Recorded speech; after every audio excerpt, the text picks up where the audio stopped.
He would eat that fat bastard. Our boy was hiding behind the grass, just camping, watching how morality had completely collapsed in this world. The worst part was that the fat guy was running in his direction, which attracted a ton of zombies and revealed his position. But then the guy tripped over a little rock and fell flat on his chin. Our boy smiled, saying he deserved it, and yet another person became a meal. Suddenly Zombie seemed to turn around. He quickly hid, afraid that the creature had noticed him. Not wanting to fire a shot and attract more attention, he pulled out his axe. The zombie got ready, and our boy went straight at him. 3 zombies lunged at him, but with his strengthened body, the axe sliced through them cleanly.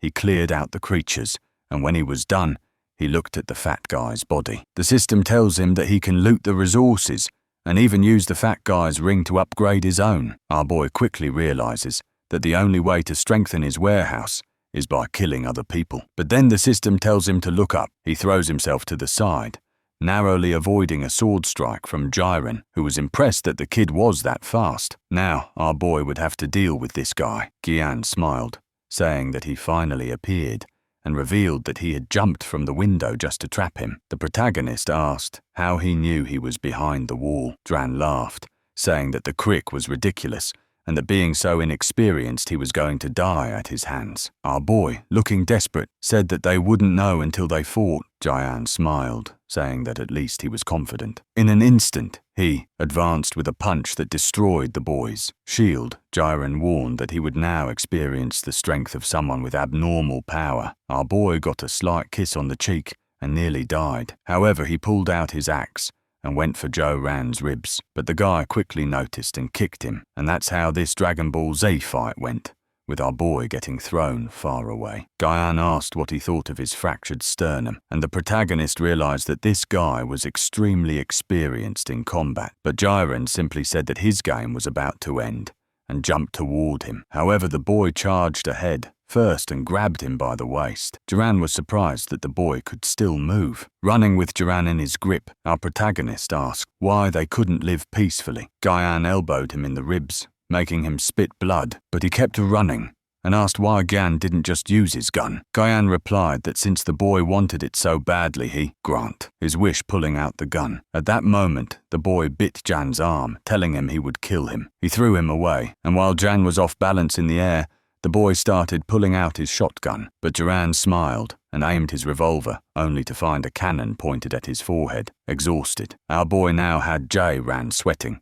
saying that they could negotiate. Meanwhile, elsewhere in the city, a horde of zombies was running toward a truck. It was Jane Howe and his group of friends, and he told everyone to head back to the gymnasium. If you thought our boy would forgive, JY ran. You're wrong. His heart was pounding. But Jan was sent to the next life. The problem was that our boy could barely move his body anymore. Just then, that girl from before X-Shishu wanted to talk to him. She appeared and asked why he looked so beaten up, exhausted. The boy was told by her to get up because there were several zombies right behind him. She said she'd sent him some adrenaline and told him to use it for a bit of strength. A system notified him that in 3 seconds he'd enter a berserker state. He immediately injected it into his thigh. However, a few seconds still remained, and the zombies were slowly approaching. He grabbed Jan's sword, which was lying next to him, and as soon as the timer hit 0, he stood up, slashing everyone around him. Man, that boy. He started cutting through everything. The adrenaline's effect would last 10 minutes, enough for him to make it back. But then he saw a crowd gathering because of the gunshot. En's confidence wasn't as high anymore, and the zombies were already closing in on him. The problem was there were creatures behind him too. He headed into another corridor and found a whole bunch more, and just as the ones behind him were about to catch up, he in all his swag threw his pistol back over his shoulder. But when he pulled the trigger, nothing. It was empty. He dodged Mummy's attack slowly, but ended up tripping and falling. If you like this type of content, please like and subscribe for more.